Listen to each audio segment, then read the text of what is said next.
Assalamualaikum warahmatullahi wabarakatuh. Waalaikumsalam warahmatullahi wabarakatuh. Pertama-tama marilah kita panjatkan kehadiran Allah Subhanahu wa taala yang mana telah memberikan kita nikmat dan hidayah sehingga kita bisa berkumpul pada hari ini dalam keadaan sehat walafiat.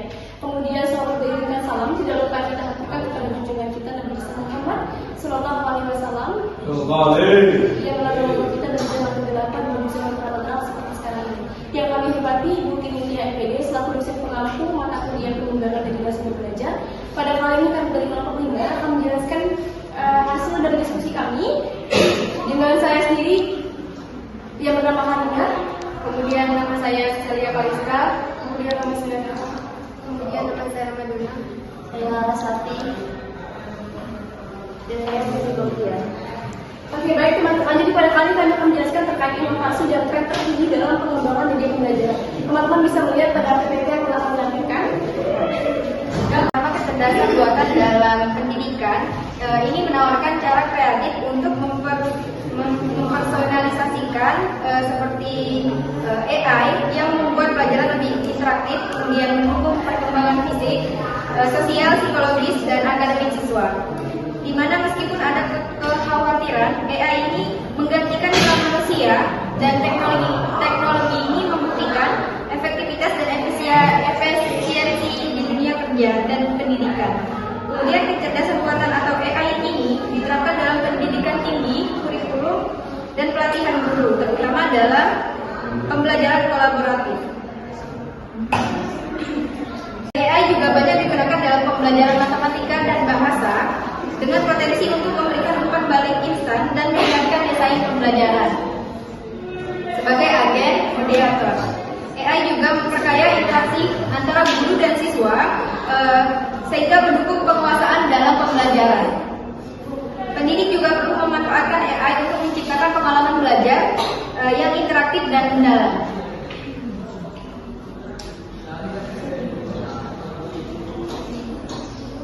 Baik teman-teman, saya akan melanjutkan terkait penjelasan dari kecerdasan buatan dalam pendidikan. Saya rasa teman-teman semua sudah tahu ya kecerdasan buatan itu seperti apa. Karena kita pun sebagai seorang mahasiswa tentunya tidak akan terlepas dari kecerdasan buatan di zaman sekarang seperti ChatGPT. Itu teman-teman bisa melihat itu adalah bagian dari ChatGPT. Ada fitur-fiturnya di mana kita itu bisa mengupload file yang ingin kita upload, misalnya semacam PDF ya.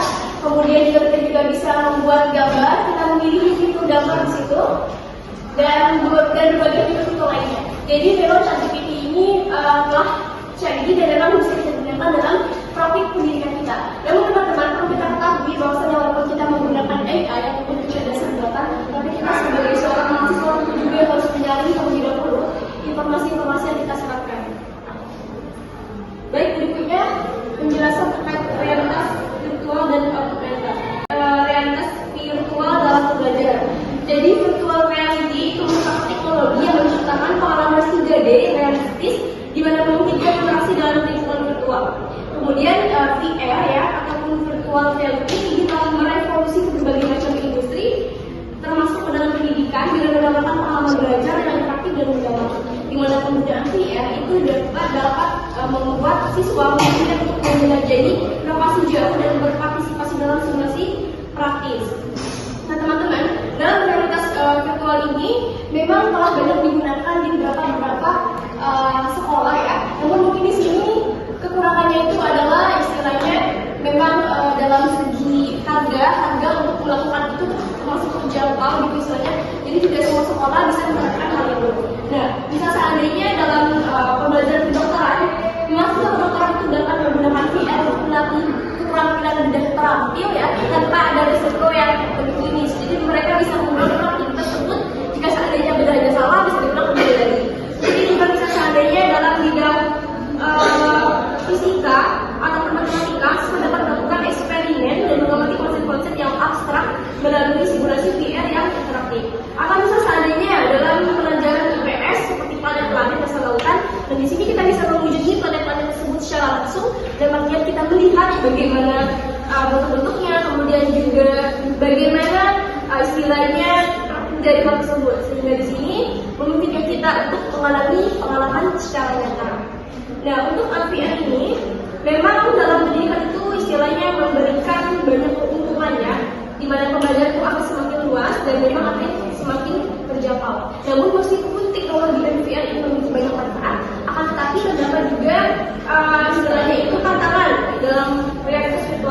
Yang pertama itu adalah ketersediaan perangkat VR yang istilahnya itu terjangkau, yang tidak terlalu terjangkau, tetapi di sini mudah diakses.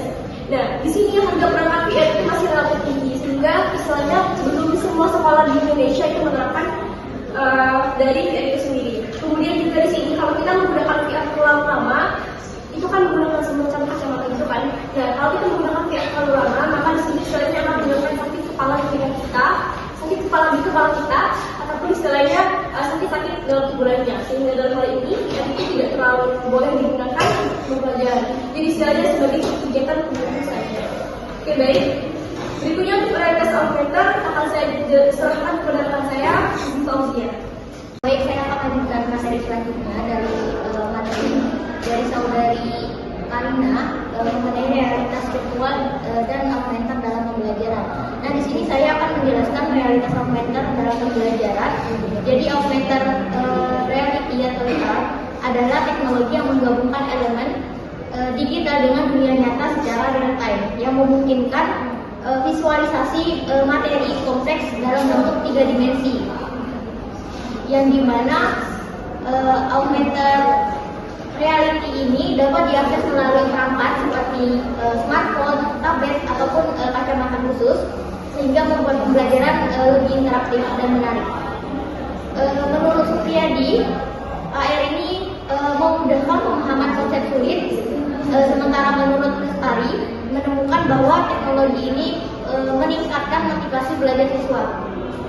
Teman-teman, di sini kami mengambil teknologi yang menggabungkan elemen digital dengan dunia nyata secara real time. Di sini kami menggunakan aplikasi Assembler Edu. Teman-teman bisa mendownloadnya di Play Store. Kemudian jika kalian sudah mendownload aplikasi tersebut, kita login untuk terlebih dahulu. Jika kita sudah login, di sini banyak alat peraga digital yang siap dipakai. Kalian bisa memilih sesuai materi kalian. Tetapi di sini banyak juga beberapa alat peraga ini masih maksudnya premium. Jadi kita harus berbayar. Tapi ada juga yang free, tapi hanya beberapa saja. Di sini kami mengambil contoh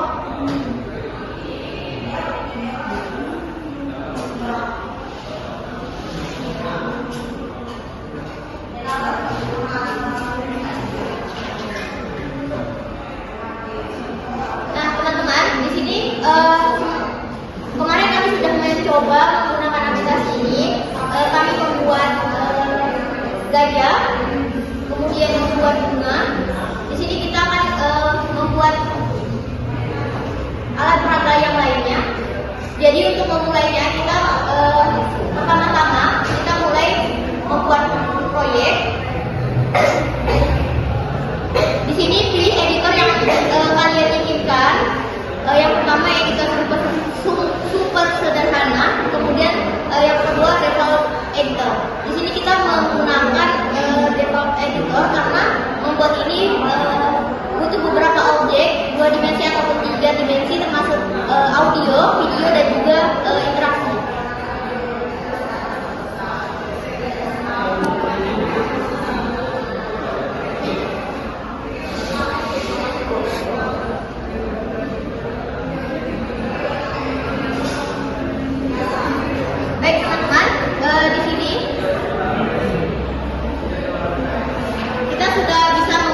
Membuat objeknya. Di sini kita menggunakan 3 dimensi. Di sini bisa menggunakan 3 dimensi, kemudian bisa menggunakan gambar, kemudian bisa menggunakan teks, video, dan juga audio. Di sini kita akan mencoba menggunakan 3 dimensi.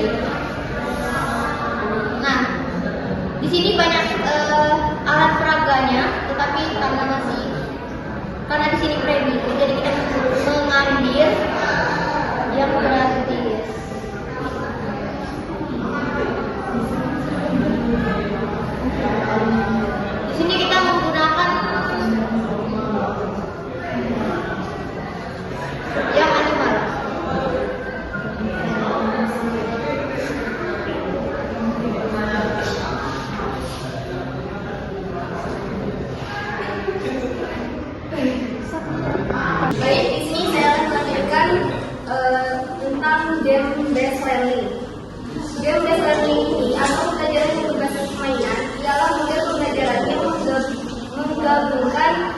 dan materi pelajaran, sehingga membuat siswa lebih terlibat dan memahami materi tersebut.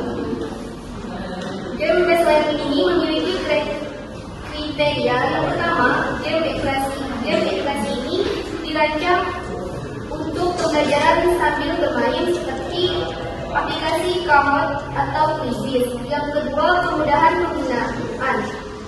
Kemudahan penggunaan ini mudah diakses dan dimainkan di berbagai tempat.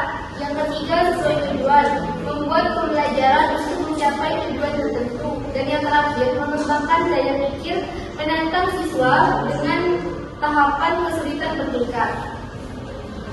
Adapun langkah-langkah dari game-based learning menurut Pak Puji, yang pertama, memilih game sesuai topik. Yang kedua, menjelaskan konsep dan aturan game. Yang ketiga, memainkan game sesuai aturan. Yang keempat, merangkum hasil belajar. Dan yang terakhir, melakukan refleksi dari pelajaran. Game-based learning ini mempunyai kelebihan dan kekurangan. Adapun kelebihan dari game-based learning, yang pertama, memudahkan pemahaman, meningkatkan interaksi dan partisipasi aktif, dan yang kedua, semua merasa senang, gembira, dan terbentuk solidaritas. Adapun kekurangan dari game-based learning, yang pertama, membutuhkan waktu lebih lama dan media tambahan, dan yang kedua, pengkondisian kelas lebih sulit dan perlu persiapan matang. Baik teman-teman, nah itu sebagai contoh dari game-based learning itu akan menggunakan aplikasi Quizzes. Saya rasa teman-teman kemarin sudah tahu ya cara membuat Quizzes itu sendiri bagaimana. Di sini caranya sama kurang lebih seperti yang kemarin, kami di sini menggunakan HP. Nah, di sini kita hanya memilih game sesuai topik ya. Kalau kita dalam pembelajaran mengenai puasa, materinya tentang puasa. Kemudian menjelaskan konsep aturan game. Kita bisa di sini memilih kira-kira satu pertanyaan itu dikasih waktu 30 detik atau 1 menit atau lebih. Itu tergantung dari membuat quiz tersebut. Kemudian merangkum hasil pembelajaran. Setelah sidang keluar, kita bisa merangkum hasil dari pembelajaran, hasil dari quiz tadi. Dan terakhir kita melakukan refleksi bagi pembelajaran. Oke, baik, berikutnya untuk gamifikasi akan dijelaskan oleh Dela. Selanjutnya yaitu gamifikasi dalam pembelajaran.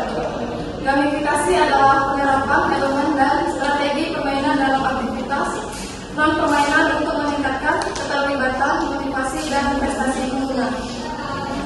Adapun contoh gamifikasi dalam pembelajaran yaitu yang pertama, sistem poin dan rencana, yang kedua papan tingkat, yang ketiga leveling up, yang keempat misi dan tantangan, dan yang kelima metode untuk pencapaian. Selanjutnya yaitu manfaat penggunaan elemen permainan dalam konteks pembelajaran gamifikasi. Yang pertama yaitu meningkatkan keterlibatan dan motivasi. Yang kedua, mempermudah pemahaman konsep. Yang ketiga, mengembangkan keterampilan kritis. Yang keempat, mendorong kolaborasi dan kompetisi sehat. Yang kelima, mendorong konsistensi dalam belajar. Dan yang terakhir yaitu penyesuaian daya belajar. Selanjutnya akan dibahas oleh rekan saya yaitu Sakti. Menjelaskan penggunaan media sosial sebagai sumber belajar. Teknologi mendorong pendidik untuk memanfaatkan media sosial sebagai alat belajar yang efektif. Contohnya seperti YouTube, TikTok, Instagram, Facebook, WhatsApp, dan Telegram, dan masih banyak lagi. Pertama itu YouTube. YouTube itu digunakan untuk membagikan video yang edukatif dan bermanfaat. Untuk pembelajaran jarak jauh melalui live streaming, meski terbatas dalam interaksi langsung. Nah, yang kedua itu ada TikTok. Seperti sekarang banyak anak zaman sekarang mendownload aplikasi TikTok. Guru dapat membuat video presentasi dengan menarik bagi siswa Gen Z, meningkatkan minat belajar dan kreativitas. Yang ketiga itu Instagram, berfungsi untuk mengunggah materi, memamerkan karya siswa, serta memotivasi mereka untuk terus berkarya. Yang keempat ada Facebook. Kelas virtual dapat dibuat di grup Facebook. Yang kelima ada WhatsApp. dan Telegram. WhatsApp dan Telegram ini sama fungsinya memungkinkan kolaborasi dalam grup, mempermudah pengumpulan tugas, memperpanjang waktu belajar dan mendorong siswa yang berniat untuk berpartisipasi. Baik, saya sarankan. Bahwa bisa melihat di situ penggunaan media sosial sebagai sumber belajar. Di mana pertama itu kami menentukan screenshot dari video pembelajaran oleh Nina Auliana, ada sebuah TikToknya. Mengenai ciri-ciri makhluk hidup, hewan serta habitatnya. Lalu penggunaan WhatsApp, grup WhatsApp sebagai pembelajaran. Di sini saya menggunakan grup kelas saya dulu, saya di SMA, kimia kelas 12 IPA 1 di mana di sini guru untuk memberikan materi LKS ujian praktikum kimia zat-zat adiktif. Lalu berikutnya itu ada diskusi seorang guru atau dosen memberikan diskusi kepada mahasiswa untuk melakukan diskusi melalui via WA menggunakan voice note. Dan di sini siswa merespon dengan usaha mereka.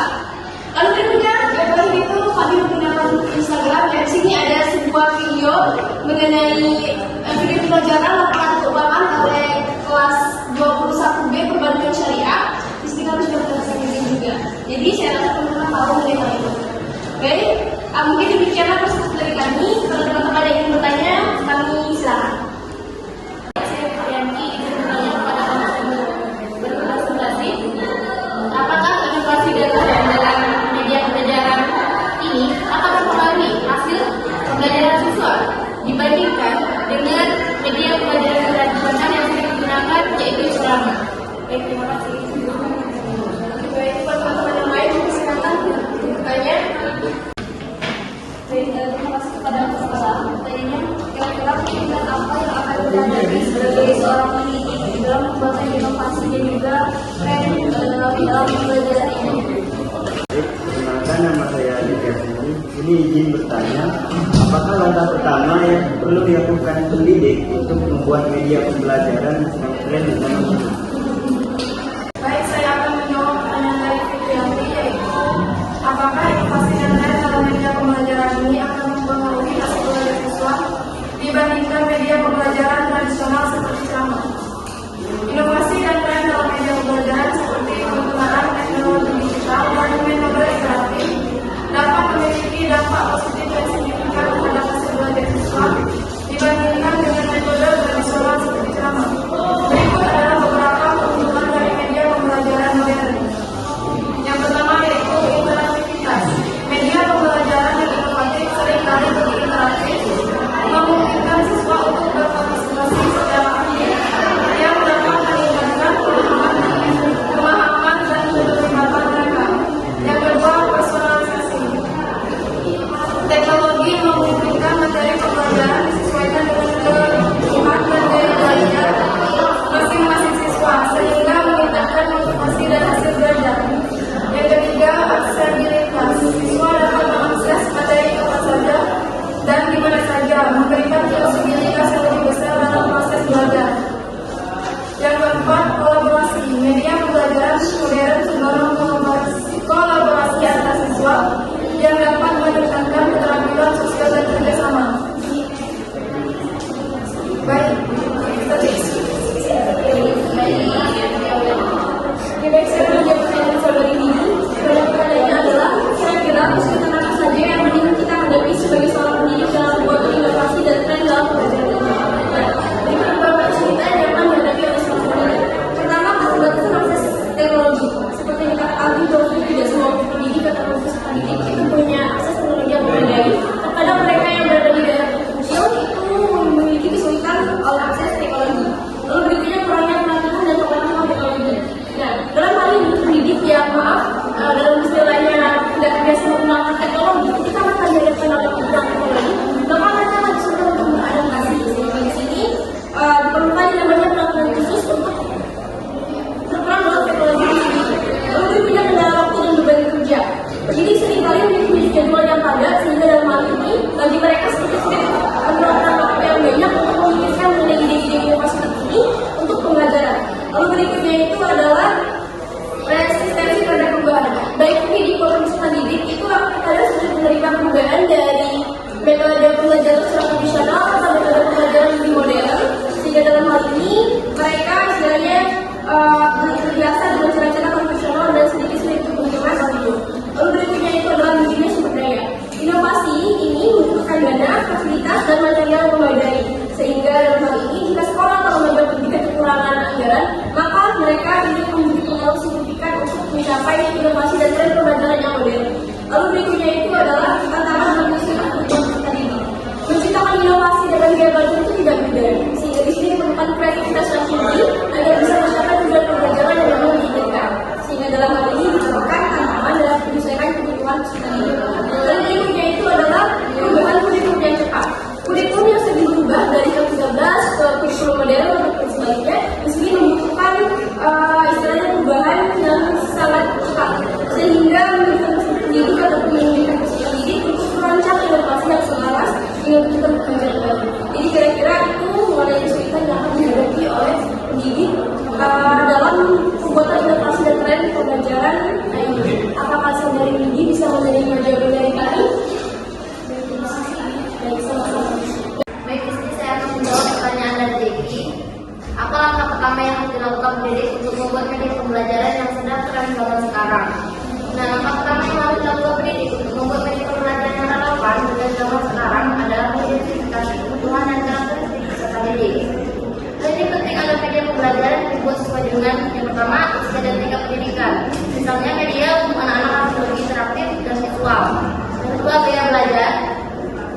Yang ketiga, kemampuan teknologi. Jika media bisa diakses dan dipahami oleh peserta didik dengan mudah, sesuai kemampuan mereka menggunakan teknologi. Yang keempat, konteks zaman. Misalnya tren saat ini melibatkan gratifikasi, augmented reality atau AR, video interaktif atau platform kolaborasi dari seperti Canva, Kahoot, atau Google Classroom. Setelah itu pendidik bisa mulai melakukan tujuan pembelajaran yang memilih platform atau teknologi yang sesuai dengan mendukung tujuan tersebut. Dengan cara ini, media pembelajaran dibuat akan lebih efektif, menarik, dan relevan. Apakah saudara Devi bisa menerima jawabannya? Coba kita kembali, seperti yang tidak dalamnya misalnya, jadi